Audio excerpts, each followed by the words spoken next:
I was just going to welcome Ijaz. So, Ijaz, take over. Okay, so I want to start with the big picture and then do a little dive. But as Montic said, there are too many A, B, C, Ds in this.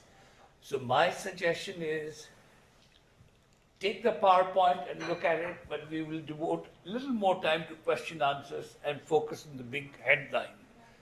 So starting on the very big headlines, I mean, we're going to argue that this climate change agenda is essential to prevent premature deindustrialization in India. I mean, there's a lot of worry that India is deindustrializing. So how will this promote industrialization? We'll focus on that. Jobs is a big concern, and we will argue that this climate change agenda is going to create almost 50 million jobs. How it will do it, where it will be done, we will discuss that. India's Viksit Bharat is prevented by the energy wall, which becomes a growth trap. So how will we get rid of the energy wall and remove the growth trap? How will it be implemented? The latest Finance Commission has concluded that all of this, including the climate finance agenda, will be performance-based. So that will get rid of the political agenda and make every state, gain from it based on performance.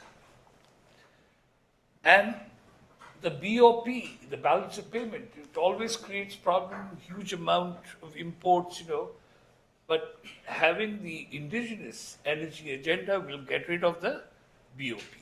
So that's the big picture.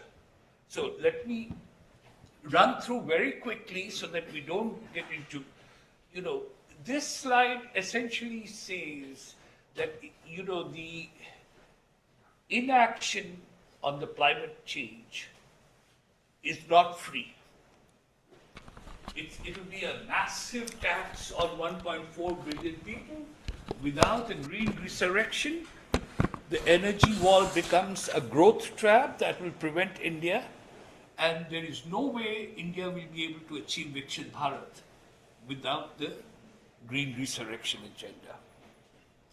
We're going to change the title from energy and climate and show that this is a green resurrection 2.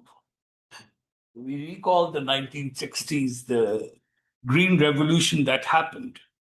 So we are now opening the door for green revolution 2. And in this agenda, we'll see how it will achieve the green revolution 2.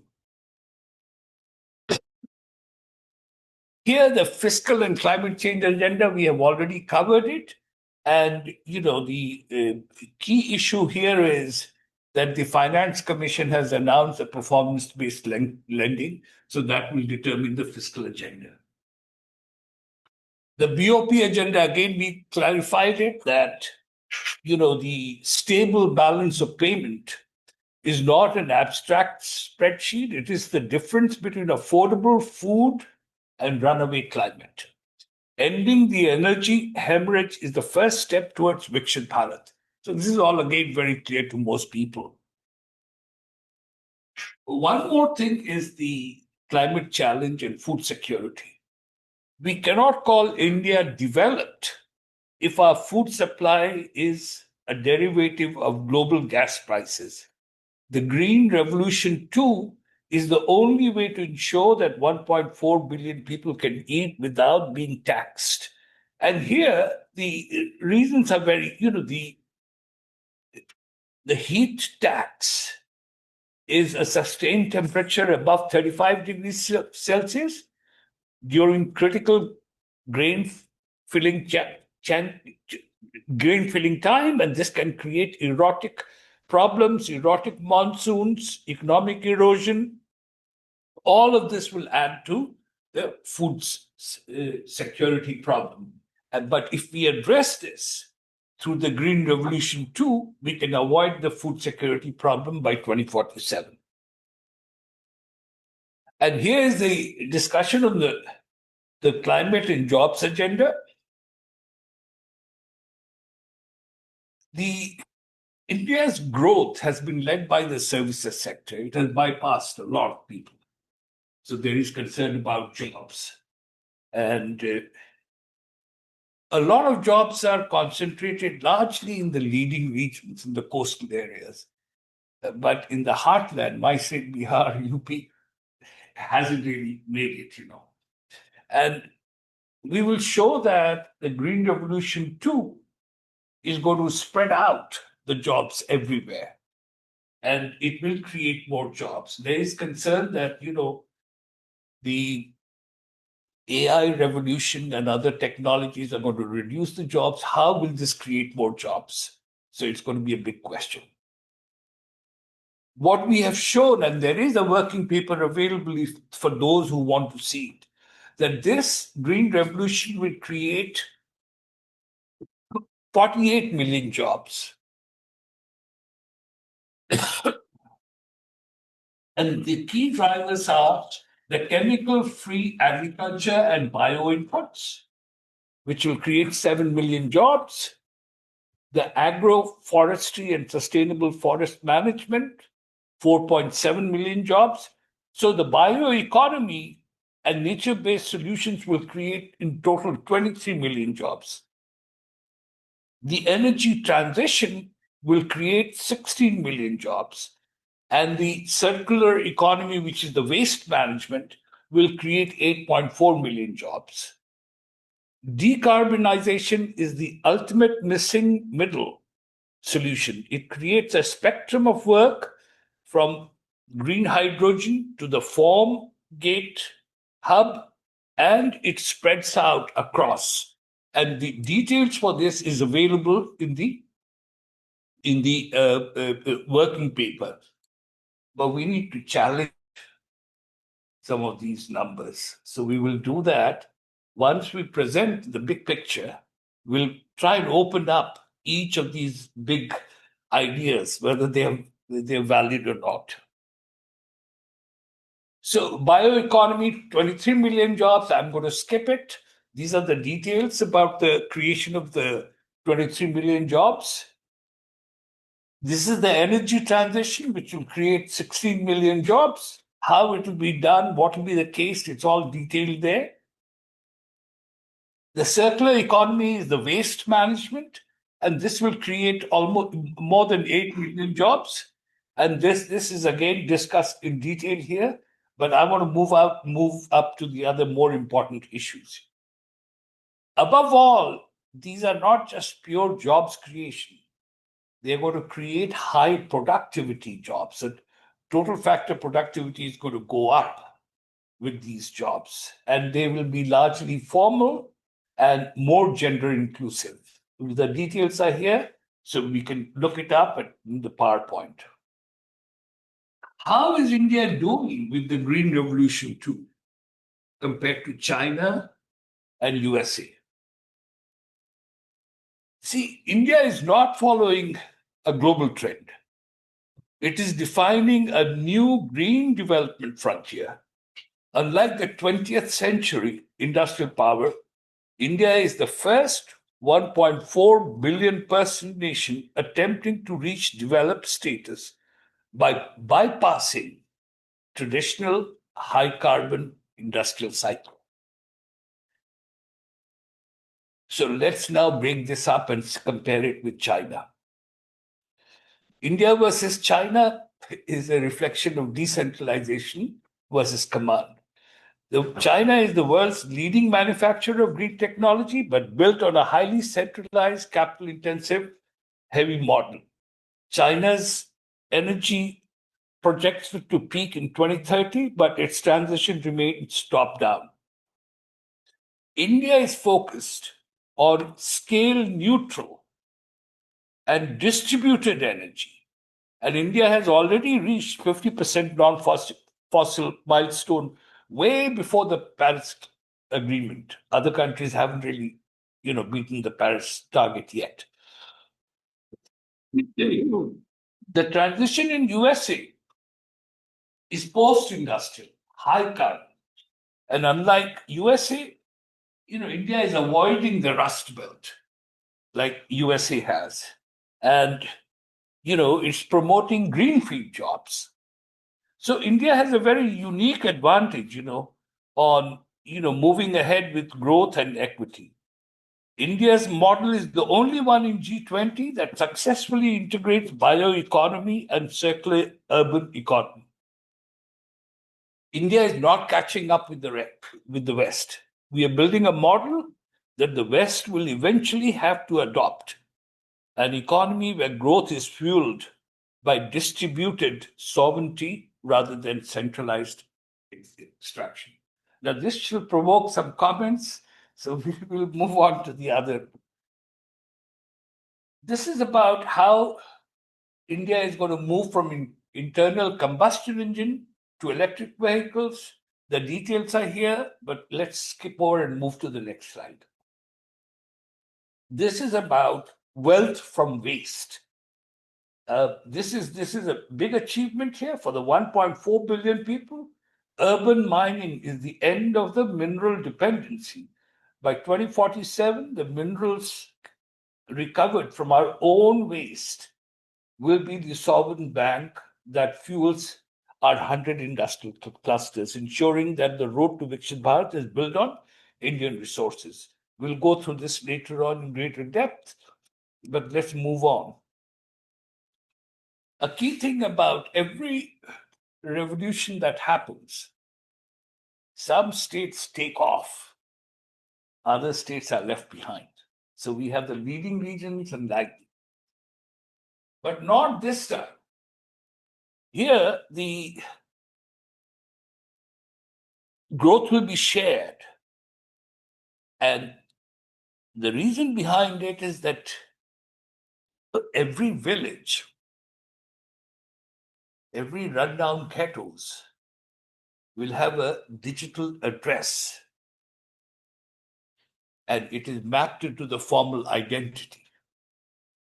And this will ensure that 1.4 billion people aren't just spectators, they are the primary owners. Is this clear to everyone? I mean, they have mapped all of the rural areas. Electricity access, everything will become much easier with this digital mapping and digital address. This is again a big topic in itself, but let's move on to the next. How will we finance the Green Revolution 2? This will require $4 trillion, and it will not be based on global climate aid. This will all be driven within India domestically. India is planning to mobilize capital that is both massive in scale, and it will rely just on one major thing. By establishing National Municipal Credit Enhancement Fund, which will provide a little guarantee to every district in UP and Bihar and Tier 2 and Tier 3 cities. So the bondholders from mutual funds and insurance, they have a double A rating now. So the big investors will throw in the money. And the development of the bond market will enable every municipality, every district to introduce the green investment agenda. Is this going to be priced? Sorry, go ahead. Is the credit guarantee going to be priced or just handed out? Okay, let me read this. The National Municipal Credit Enhancement Fund launched to bypass the insolvency gap of Tier 2 and Tier 3 cities. The fund provides a partial guarantee for municipal bonds, allowing cities. Now, who will fund these guarantees will have to be tackled. I mean, I can see your point about the fiscal agenda, but the rate of return on green climate infrastructure projects are much higher than the other alternatives. So the likelihood of this risk happening is going to be less. Second, the Finance Commission has announced that all Which of this Finance is Commission? performance-based. Which Finance Commission are you talking about? It's happening as we talk. Things are changing. No, but the Arvind Panagaria Finance Commission. has he said that? Yes. I don't know. I mean, I haven't seen it. I know. It will change dramatically. You are. But I'm just bringing this privileged information. I don't want to devote too much time singing praises. I want to move on very quickly to see how this will fail. Okay. So I mean, in the proposed agenda of the government, we are suggesting 4 directives. The grid should be democratized. The bioeconomy mandate should be in every district, not just few districts. The circular first public environment, 40% of all public infrastructure projects must rely on recycled green projects. And finally, the green tech vouchers. A national battery to software skilling mission, as this technology introduces, people will not have the skills to deal with it. So we have to introduce this. Sorry. The most important thing is where you were born and the geography determined your future. No more. If you were born in Bihar or UP, you did not have access to electricity, so you became a slave. There's no way you can grow. Karnataka, Tamil Nadu, better access to energy, they developed. But in this green revolution too, energy will come from solar, alternative sources. So every household becomes an energy shareholder. So it's going to change. And, the heartland will grow as fast as the leading regions. So geography becomes redundant and, it gets rid of poverty in heartland and other places because the energy is being produced there. So this is about the energy equity. So I've already explained this, so let me move on. I'm now going to focus on the challenges. This is where the critical questions are. I mean, the proposal will end up as capital constipation.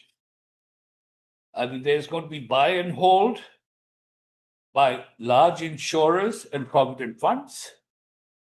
And this will prevent the velocity of recycling of capital that can be used by new enterprises and more dynamic enterprises. So it's not going to be very helpful. There's going to be market for lemons. There's asymmetric information right now, and there are sophisticated enterprises which can just do greenwashing, and there's no way to distinguish between more efficient, dynamic versus large established firms which can just push it through. And some of the problems are because India suffers from regulatory deficiencies, which will prevent banks and others to know which one is efficient, which one is not efficient. So there has to be a regulatory mechanism so that the market signals are better and it gets over the asymmetric problem. The most important thing is to develop a secondary market maker. The NCFTC must establish a dedicated market maker fund, provide two-way quotes for green bonds, increasing capital velocity to a percentage of 3.5 times. So unless there is a secondary market, I mean, the whole agenda of providing guarantees to it's not going to be very useful. We need third-party green and amber label projects to ensure that it moves ahead with greater efficiency.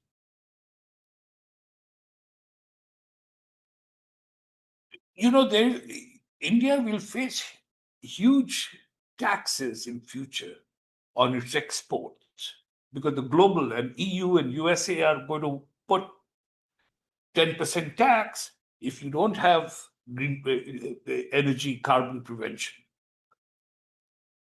So the whole agenda of the climate change is to prevent. Why should US and Europe gain that money from tariffs?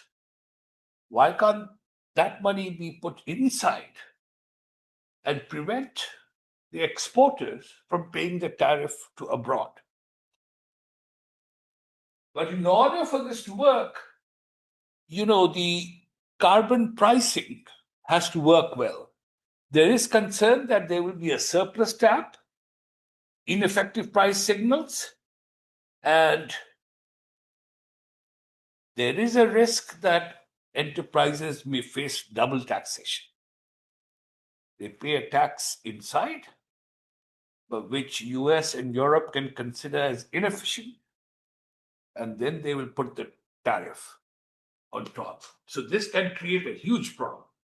So instead of gaining, you will be ending up with two. How to prevent this? I mean, is an agenda we have to put forward. How can this be prevented? The next challenge is the supply chain. India has crossed 51% of non-fossil fuel production. So people are capping. But if you open this up, you see that in evenings and during sunset, this comes down to 30%. And, the fossil fuel skyrockets. So it breaks down. It also breaks down because the supply chain is not very good. You can produce, but if the supply chains are not good, it results in excess supply and creates a lot of problems. I'm going to leave it here, but it's not a straightforward agenda. There's going to be many challenges in implementing this. There's also a big social challenge. These non-fossil fuel, they need huge amount of land. And they're grabbing the land. But in the process, all the poor people and farmers, etc., who are working there, they're going to lose out. So we have to be careful about that to make sure that, it's done in a more equitable way. Millions of car mechanic people, they're going to lose out because the electric vehicle becomes more sophisticated, technology-oriented. So in order to help them, we'll have to provide skills to these people. So there's going to be big challenges that will happen. There's land, labor, and land obsolescence we need to focus. So the big question is, what will derail the 48 million job potential for India through Green Revolution 2? The risk is that green projects are heavy in capital expenditure. India currently faces a very high 13% percentage cost of capital compared to other developed countries, which have only 4%. This will have a huge impact on India. India, in transitioning from internal combustion engine to electric vehicles, will face huge skilling problems. So that will have to be addressed. And so that's one big risk. These are the first two big risks: the high cost of capital, lack of skills. The third big risk is green grabbing, be it land. And the fourth big risk is that the supply chains and 90% of small enterprises will not be able to benefit from it. And there's going to be, asymmetric information, and large enterprises may still grab it. So there are many more things. Here's a People's Manifesto, but let me stop here. I think we have a large number of questions. Well, okay, well, thanks very much. And it's very dense. I don't know how much you all followed, but I think you should circulate the printed version of the PPT. You're all familiar with these issues. So let's have the questions. Yep.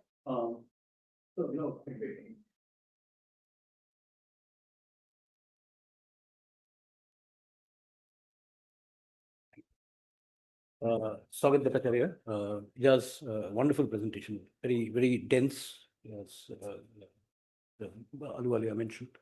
I can't hear you. No, I mean, What? audible. Compliments on your presentation, very, very thought-provocative.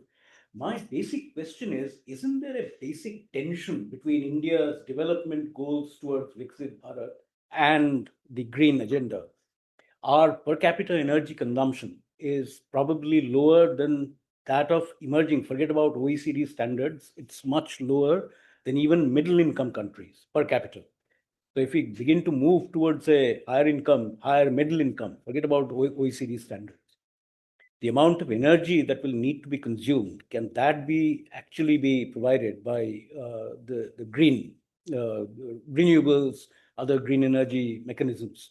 Nuclear has its own set of problems, very high cost of power, etc., for nuclear energy. So my sense is this basic move towards the high middle income economy of the Viksit Bharat versus the underlying green transition, there seems to be basic contradiction, basic tension, if not contradiction, between the two objectives. The answer is clear cut.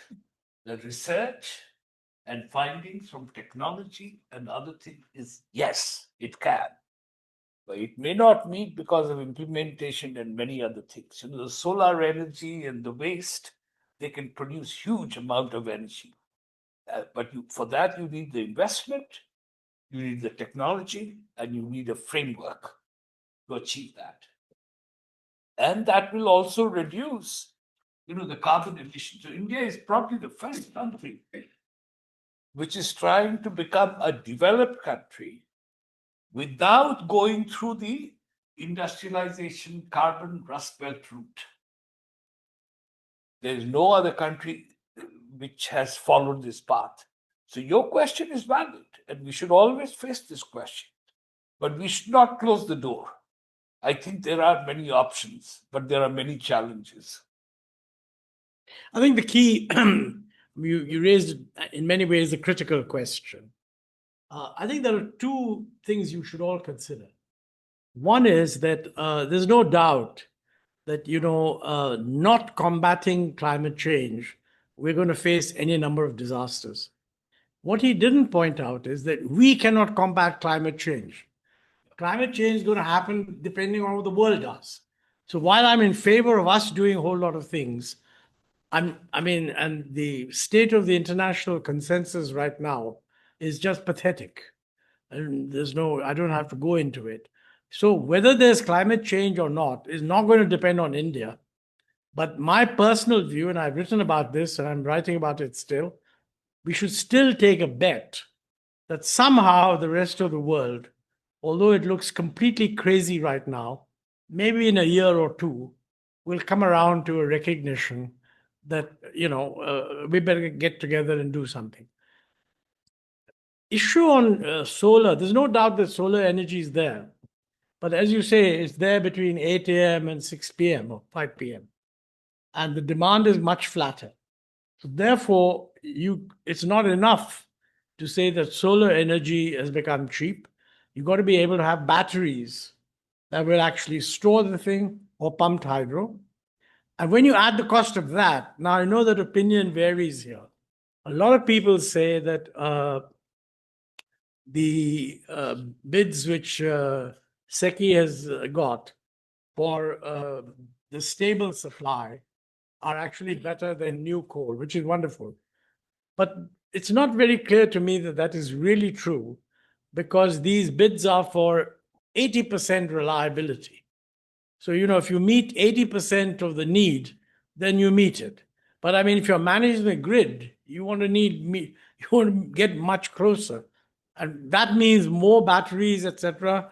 And so A is the cost, and that is going to be high. B is the issue of some of the supply chain problems. That is, can we actually expand battery production as much as we need, maintaining the low cost? Because the low cost of batteries today is really driven by Chinese supply. So the same thing is true of solar cells. So a lot of what you're saying raises the question, and my answer to that is quite clear. I mean, we should view China as a trading partner. I mean, I think it makes no sense to take the line that we are not going to trade with China. How we do that, how we fix, I'm sure our foreign policy guys have to handle that.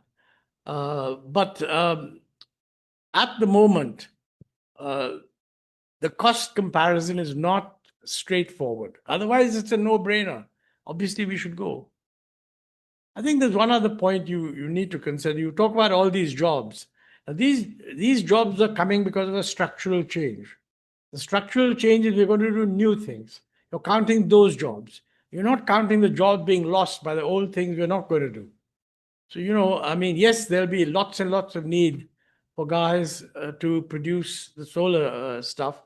But the numbers, perhaps, unless you explicitly quantify, this is going to replace what we were otherwise doing. So if it's going to replace it, then it's not a net increase in jobs. Anyway, that's just thrown up to excite you. This is a tough guy. You can throw questions at him. Don't be respectful. Otherwise, we've got some questions. Thank you. Now, question number 1 is from Chitra Chandrasekhar. Can research funds be leveraged from export customers? And the second question, you can answer both. Could you please shed some light on the adaptation component over and above the emergency disaster management, on the action required and the financial investments required to address the same? Okay. Answer from you. I mean, if you want to give an answer, you can give an answer. I can pass this on to you, so you'll see what it is. Meanwhile, others can think up other questions. You have a question? Yes, sir. Make it a sharp, pointed question. Very sharp. I'll try to be very sharp. सबसे पहले मैं ये कहना चाहूँगा sir, I have great respect for you and you sir. सबसे पहले मैं ये कहना चाहूँगा, मैं इनसे एग्री नहीं करता हूँ. पहली बात ये है, किस बात पर? वो जो उन्होंने कहा कि job creations and revolutions and revolutions to come in the days. Say technology, agriculture, and this and all sorts of revolutions are coming. There's advancement of technology. वो आएगी और सुधार भी होगा, सब कुछ होगा. जॉब क्रिएशंस नहीं होगी. जो आप जॉब की बात करते हैं, I challenge anybody कि I'm student of comparative studies in the evolution of histories of all kind. तो अपनी मेरी स्टडी के मुताबिक, मेरी परसेप्शन के मुताबिक मैं कहता हूं कि जॉब आगे जाके और प्रॉब्लम होगी. आप जो रेवोल्यूशन कहते हैं कि रैग पिकर्स, जो रैग का मैं एग्जांपल देता हूं कि रैग जो होगा वो जो है ना गार्बेज, उससे होगा. उससे ज़्यादा employment of the rag picker जगह जगह बेचारे बीनते हैं, कुवारियों को देते हैं, वो आगे जाते हैं. इस चेन में ऑलरेडी एम्प्लॉयमेंट है. जब रेवोल्यूशन होगी तो ये सब कट जाएंगे, रेवोल्यूशन और कम, एम्प्लॉयमेंट और कम हो जाएगी सर. तो जो ग्रीन रेवोल्यूशन में आएगी, ग्रीन रेवोल्यूशन में आने से क्या आपको पता, जहाँ जहाँ ग्रीन रेवोल्यूशन आई वहाँ पर क्या हुआ? किसान बेकार हो गए, किसान बेकार हो गए बेचारे. जब मैकेनिज्म आएगा एग्रीकल्चर में तो भीख मांग रहे हैं जगह जगह बैठे हुए पुलों के नीचे, ये सब किसान लोग हैं. जो वहां से भाग आए इनको वहां एम्प्लॉयमेंट नहीं है, गांव में जाइए वहां एम्प्लॉयमेंट नहीं है सर। तो ये रेवोल्यूशन ये they are going to take away your job. Mahatma Gandhi को बेवकूफ नहीं था जिसने कहा था खादी में जाओ, चरखा चलाओ, उसको पता था इतनी बड़ी पॉपुलेशन को हम कहां से जॉब देंगे। वो that was a job strategy, nothing else. वो अभी इंडस्ट्री ने टेक ओवर कर लिया, तो कहां गए वो सब लोग। तो मेरा सबमिशन मैं एक एक पॉइंट को अगर लूं, फूड सिक्योरिटी हो जाएगी, ये हो जाएगा 414 बिलियन जितनी पॉपुलेशन। मैं एक और माफ कीजिएगा सर जी, मेरे को क्षमा कीजिएगा, पता आपके पड़ोस में पॉपुलेशन एक्सप्लोजन हो रहा है बांग्लादेश में, और करोड़ों लोग इधर आ गए हैं, अभी और एक्सप्लोजन होगा। आप जो रात को बच्चे पैदा हो जाते हैं, दिन में उनको जूता नहीं पहना सकते, आप स्कूल कहां से देंगे। मैं जवाब दूं? आसिफ परमिशन, आप कहेंगे तो मैं बंद हो। सर जी, हमारी आने वाली प्रॉब्लम आगे बढ़ेगी, कम नहीं होगी। इसका जो जॉब का बात कर रहे हैं, मैं इसको चैलेंज करता हूं कि ये जॉब की समस्या को सॉल्व नहीं करेंगे। Thank you. So I think that's an excellent question. I mean, we need to shed some empirical light and logic in it.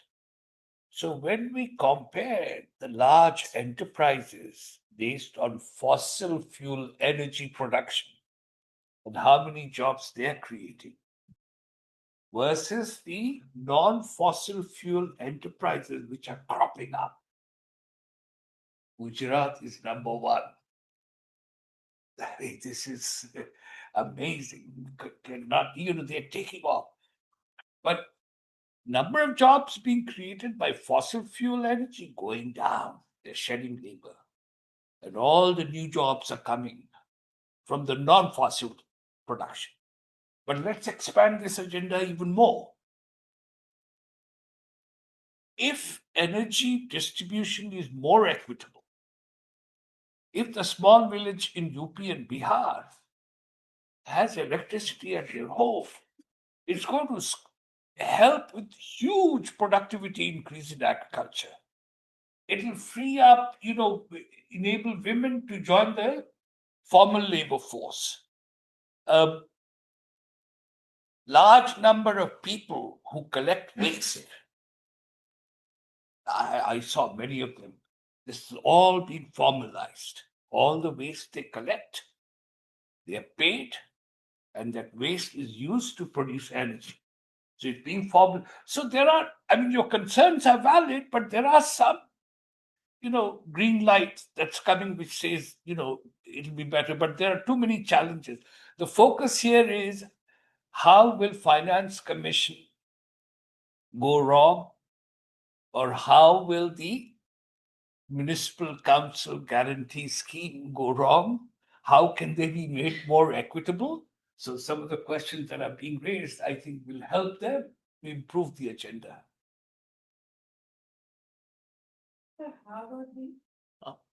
Persuaded हो गए कि नहीं हो गए। मेरे जी देखो, ये मेरे सामने में I have to respect it, वो मेरे को बोलते हैं आप कम बोलेंगे, तो मेरे को कुछ टाइम चाहिए ना।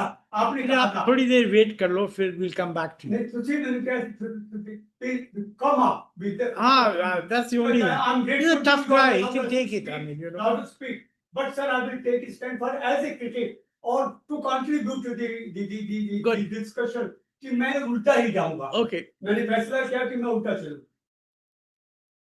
next your Sir, I heard about the number of jobs that will be created. I did not see anything about AI displacing the jobs, and how will that impact? very good question.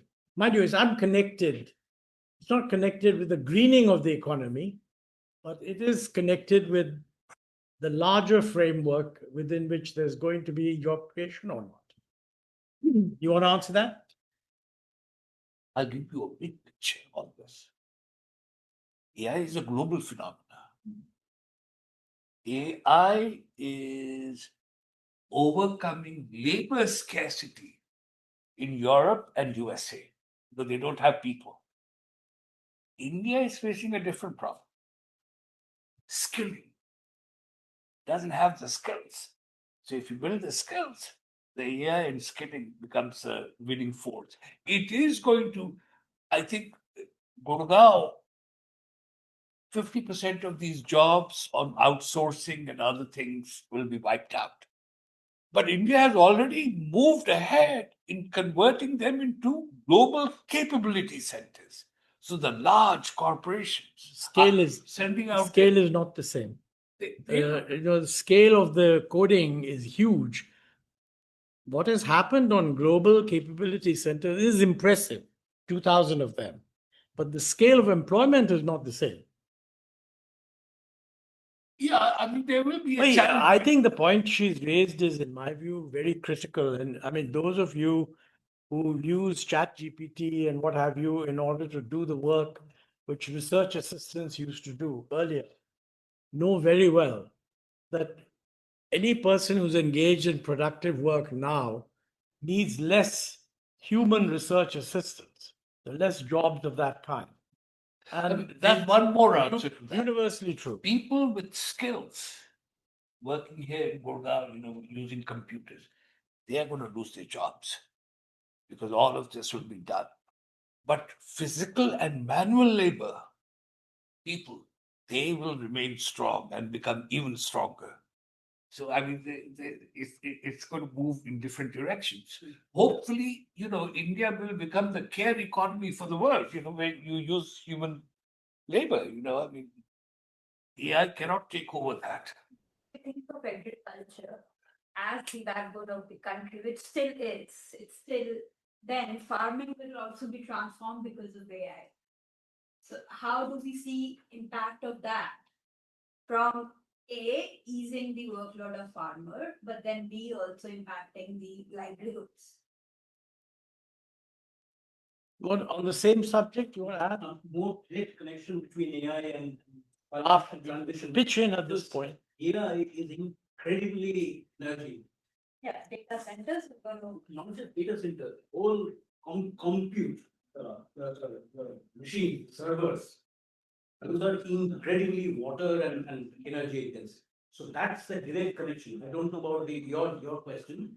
I do know the amount of energy that you will need in this AI world. But a lot of that is really in the training of large language models.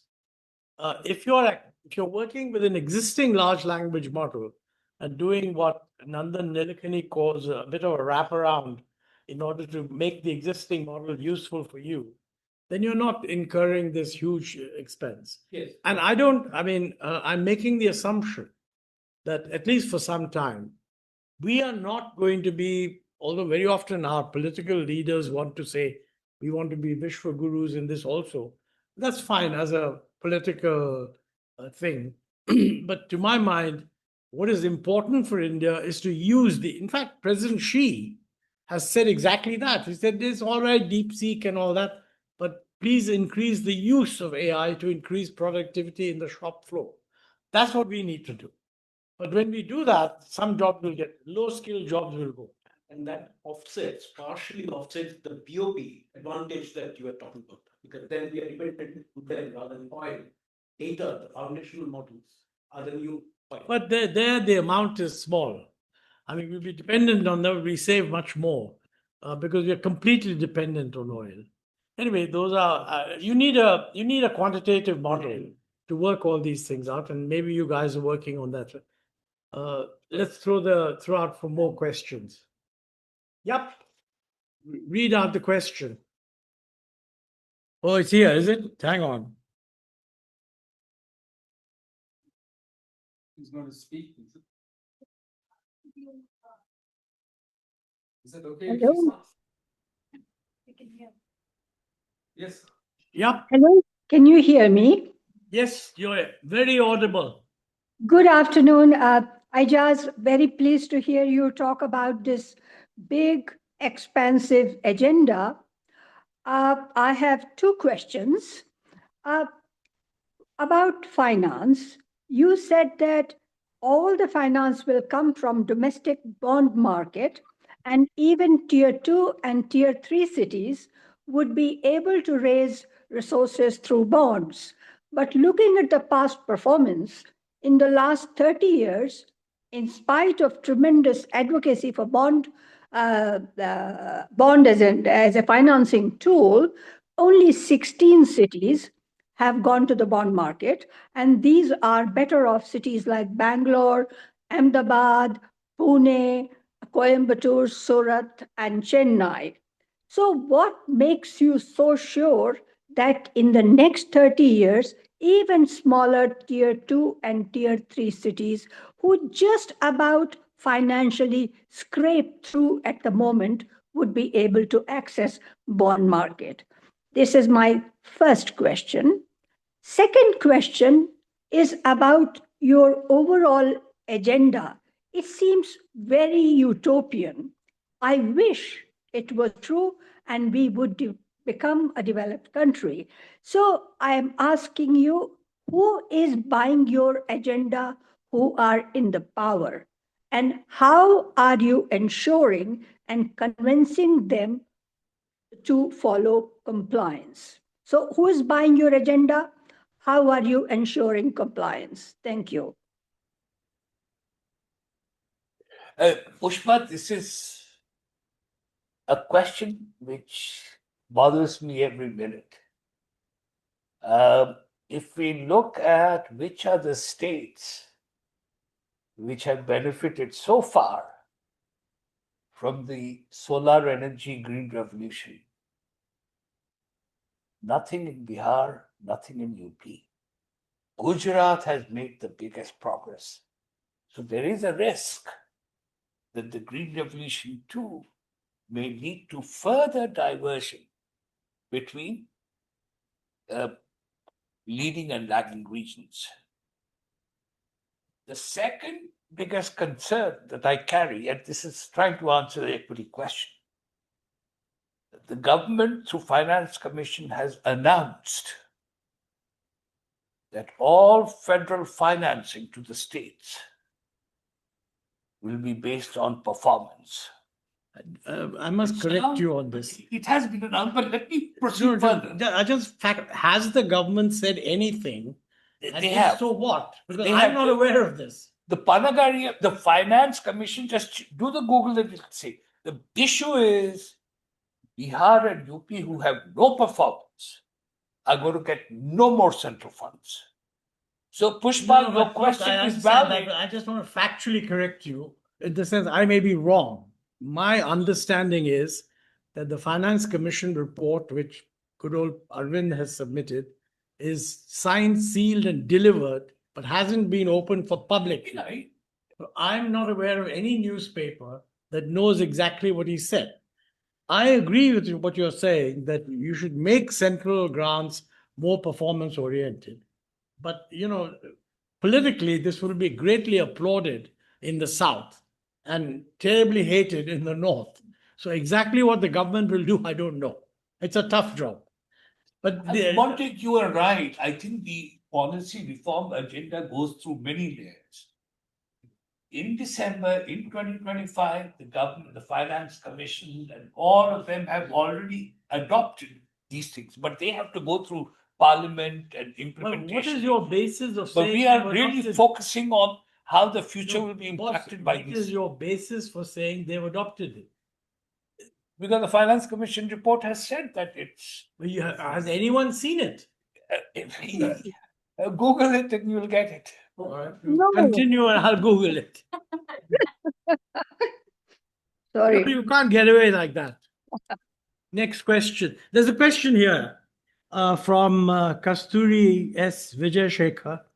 He says, do we have reasonable readiness within the country to encourage investors who are planning to invest in Andhra Pradesh, especially because AP is concentrating on investment in green energy, being a new state currently? So obviously, just as you didn't mention Andhra Pradesh, but you have someone here, and I believe with Chandrababu there, it'll be a dynamic state. What she's saying is that if it's, I think Kasturi could be either way, but what he's saying is that, look, people want to invest in Andhra Pradesh, and what can we do to help them? Andhra Pradesh, Gujarat, Karnataka, Maharashtra, Tamil Nadu have already marched ahead. All the solar energy and new energy production are placed there. How is it being helped?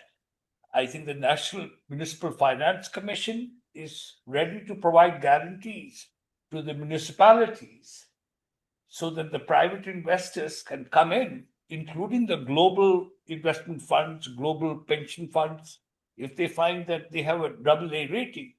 And AP has better rating, it's going to get more investment. So AP is going to gain a lot more, although it will lose the AI agenda because they'll lose many jobs there. But the new energy agenda is going to compensate for that. Okay. Yes, sir. Good evening, sir. Thank you for the Yeah, go ahead. informative talk, sir. So basically, I have a doubt. We are talking about alternative energy. In that case, that other than that, when you look at solar, we have a problem with the battery and it's a residual. It is going to be a big economic, ecological hazard. But what about our this very most of the public sector? They are investing in the hydrogen fuel cell. What's the progress or what is the latest information? Whether you know about anything about how this R&D on hydrogen fuel cell is going? I think Indian Oil Corporation and others are not, they are investing a lot of money in this particular field. I mean, I have an indirect answer. India has the largest diaspora in the world, with huge amount of capital and huge amount of knowledge. It's got to step in, even in more highly skill intensive agenda. I mean, Google is headed by an Indian. So I think, I don't know the details here, but I think we are a global nation and we can pick up the knowledge and the capital. The issue in green energy is that it's not lack of capital. It's going to be the implementation challenges that's going to prevent, to implementation challenges to attract the capital. I mean, there's plenty of capital lying around. We, in our job seminar, we talked about more than 50% of the capital is dead capital in India. It's landlocked. There are a lot of land disputes, and that capital cannot move around. So if we can get rid of, some of these problems, I think, we will have better progress. I mean, just protecting the current situation is not going to solve the problem of unemployment or energy. Okay. More questions? Yes.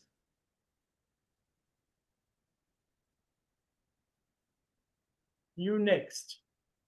You're next. Thank you for the presentation, Dr. Rejaz.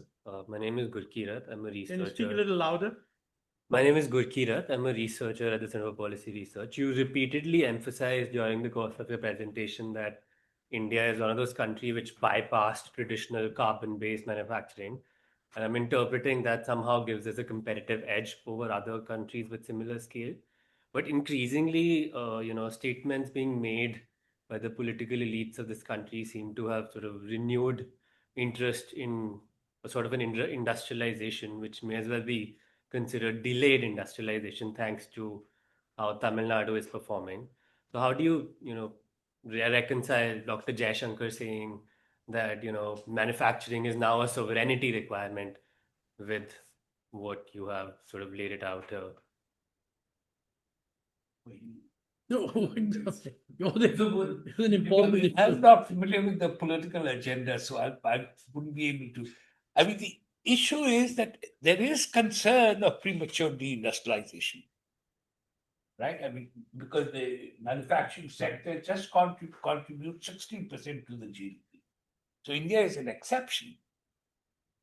The argument here was that the Green Revolution agenda is going to create 50 million jobs, more jobs. So it's not that one should prevent. The manufacturing sector is also going to need energy. And the manufacturing sector is going to be spread more with more equitable energy transmission. So then that, I mean, it doesn't, so India doesn't really stand out that way, right? So the trajectory seems very similar to China and other countries of this, the same size. No, China's a very different trajectory from ours because their manufacturing share is huge. But ours is growing is what, or ours, we have aspirations to grow. Yeah, aspirations. But let's keep aspirations aside. There's no evidence in the last 10 years that our manufacturing share has increased. So either we say our aspirations are going to be achieved without a growth of manufacturing, which is perfectly possible. Though you say that Jaishankar has said the contrary. He said, okay, you might do that, but then you're sacrificing sovereignty. Idea being that if you rely on services, you're not sovereign. If you rely on manufacturing, you're sovereign. And so you're saying, what do we do? What's your view on manufacturing? What do we need to do better on manufacturing? My first view is that the potential for India to replicate what China did or what Vietnam and East Asia did is negligible. And if we are spending too much time just trying to do that, which is not achievable, is going to prevent us from taking new steps.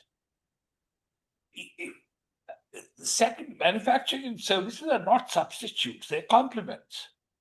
I think the critical thing is we need basic physical infrastructure and basic human infrastructure to all districts. That's going to promote entrepreneurship, jobs, growth, everything will come from that. So we need to shift our attention. I mean, the entire education agenda, a large number of people with graduate degrees are unemployed. So what's going wrong with the education system? We have to fix that. AI is going to change all the jobs. How do we tackle that?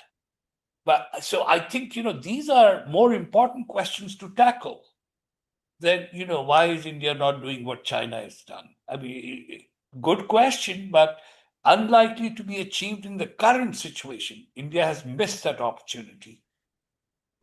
And it missed the opportunity because the elite of India 20 years back chose the high-skilled elitist growth agenda in Tamil Nadu, and there are a lot of very rich people, but a small contribution.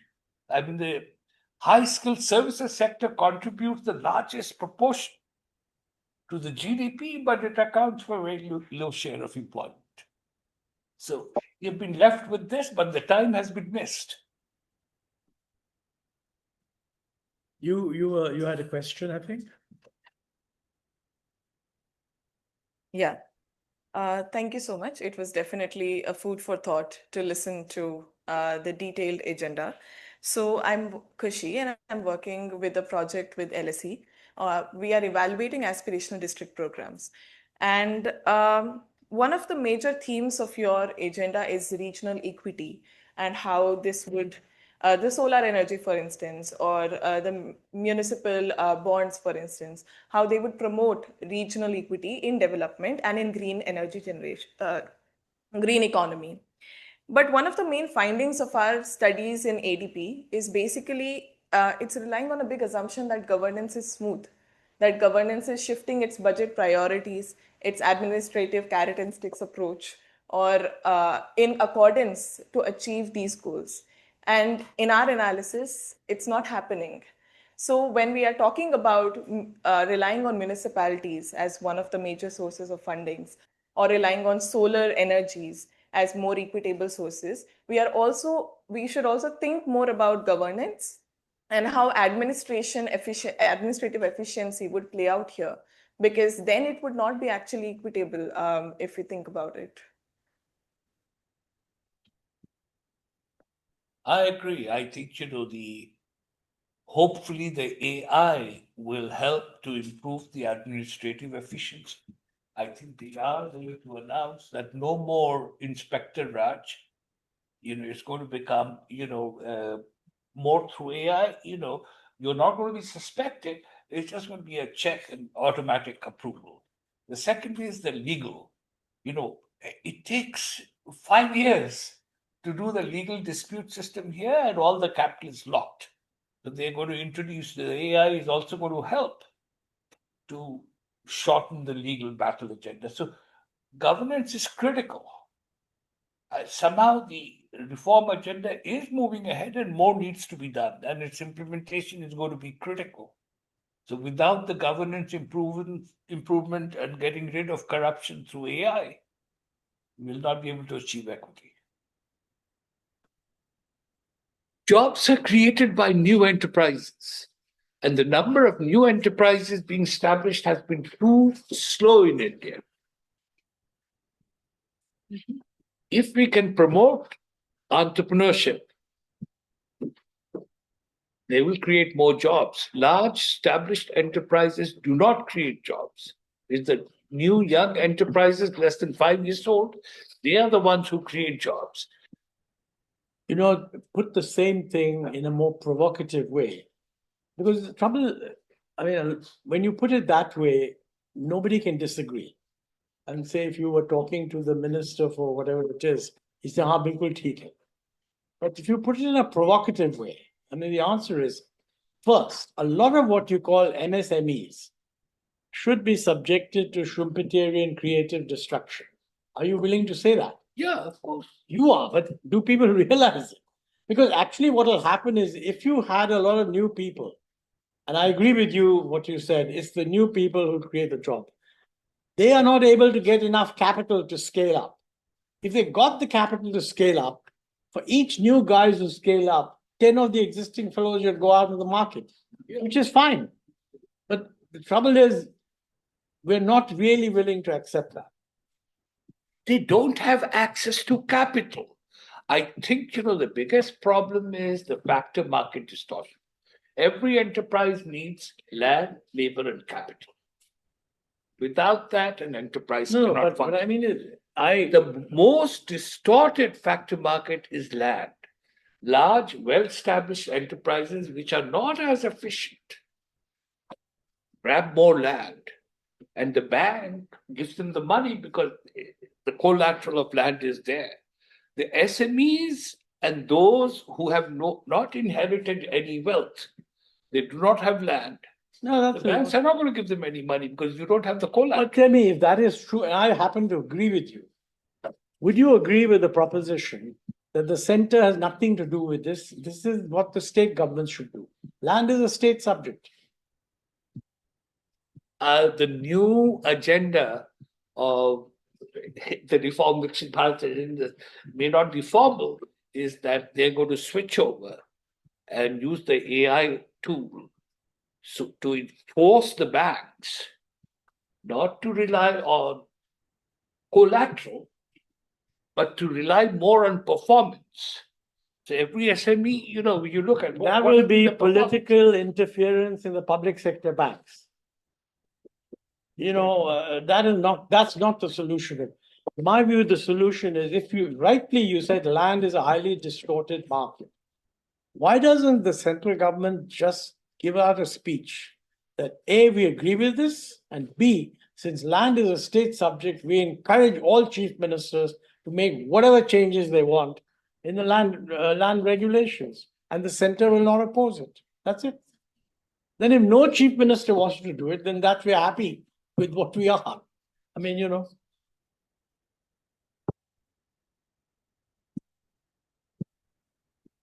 What's the question? Yeah. You said something about digital mapping of families in rural areas. I don't know what they're saying. What do you mean by that? They have done it. The technology, the digital technology has been used. Okay, here's the thing. India is an exception in the digital technology, I mean, the introduction of Aadhaar card, I'm not familiar with all those, has enabled 1 billion people to access banking at a very low income level. This wasn't done by US and Europe. So India is way too advanced on digital technology, and all it needs to do is to push that digital infrastructure to move ahead. And that's the key argument here. And they can do it very easily. And whoever set up the digital infrastructure, No, but with wait a minute. ration cards and others, Aadhaar is a terrific thing, and it's one of the big, serious improvements in the last 20 years. But digital mapping is more than Aadhaar, no? I don't have the details, but it has been expanded because everyone carries a digital note. So this has been arranged together, and this digital mapping will enable poor or rich districts to be treated equally, or that should be the goal. Okay, last few questions from the live audience here. Any question remaining? Digital mapping of the land has already been started. The place like I'm from Kerala, most of the villages, they have the village office, they have already started the digital mapping of the land. They have already done. No, but I have a clarification. They've mapped the land, Yes, but it is not accompanied by the assurance.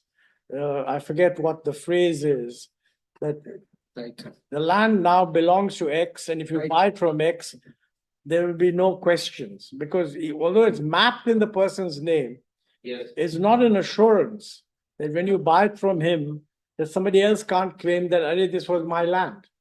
So you need that assurance, and that we have not yet been able to do. yes, that clearance of, there is something called mutation, which we have to clarify that to make it the own possession, that for the declaration, I think there are some other basic documentations required.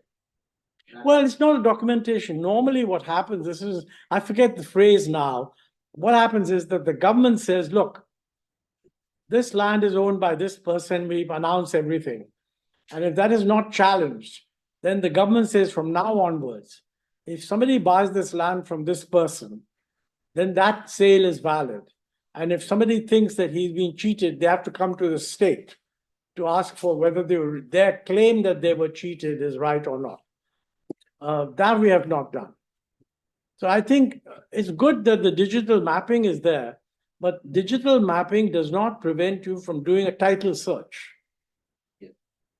See, in India today, I mean, you and I can sign a sale deed where I sell you the Taj Mahal. And if we draw up the thing and say, well, I hand over all my rights in the Taj Mahal to you, we can go to the registrar and he'll snap the document. And what that means is whatever rights I had in the Taj Mahal are yours. But the moment you try to claim them, the ASI will say this fellow had no rights at all. So that is not what we've done. It's a first step, but it doesn't assure actual title, a proof of ownership. Without that, it's interesting and useful, but not really very critical. Well, thank you, thanks Ajaz for taking on this incredible task, and thank all the audience and those not in the room but somewhere offline, where if they can hear me. Thanks for participating. It's raised a lot of very difficult questions. In my view, if you pursue each of these things, you'll come up with a difficult issue. And I think you need to be more aware of what the difficult issues are if you want to get support. Otherwise, it looks as if, yes, we should do all that, And those difficult issues have not been, in my view, adequately realized, even by professionals, probably not by government. One example is what I said to you, that, if you believe that land is the problem, would you agree that you can tell every chief minister that the solution is in your hands and not the central government, and don't blame the central government, blame yourself? And then I think within the country, industries can tell chief ministers, okay, look, boss, you want a lot of investment, get done A, B, and C. And if the chief minister, you will see that Chandrababu Naidu will do it. And I don't know about which chief ministers won't, but that's really the crux of it. And I want to end with a little personal story, if I may. Many, many years ago, when I was in government, I had written a piece on, liberalization and its impact on inequality and so on. And I had said that, look, I think interstate inequality is increasing, but that's not surprising because, we've just opened up. Some guys have been well placed and they've taken up the task, and others should follow their example. And this was being said in a meeting in Chennai. And one person raised his hand and he said, no, I want to object to this because I think this liberalization is all very bad and it goes against the interest of the weaker states, less developed states.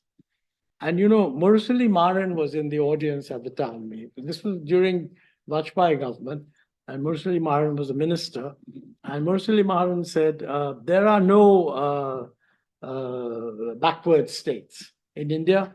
There are only mismanaged states. That is the view in the South. And how Mr. Arvind Panagriya will overcome this prejudice, I don't know. But very interesting to see. However, I don't think the Finance Commission allocates enough resources for whatever they do to make a difference. Putting 20,000 to be distributed on a performance basis, neither here nor there. They will be forced, by and large, to distribute the total revenue share according to some formula. And in that formula, if they can bring in performance, that would be significant. But otherwise, having that formula and saying, like one of the finance commissions did, that, a certain amount to be given to the panchayats based on some objective criteria, it doesn't make much difference to the total scale of the operation. However, I'm sure the Finance Commission report will be revealed by the time the budget is presented. It will be unveiled. So it'd be good to take a look at it. Thank you all very much.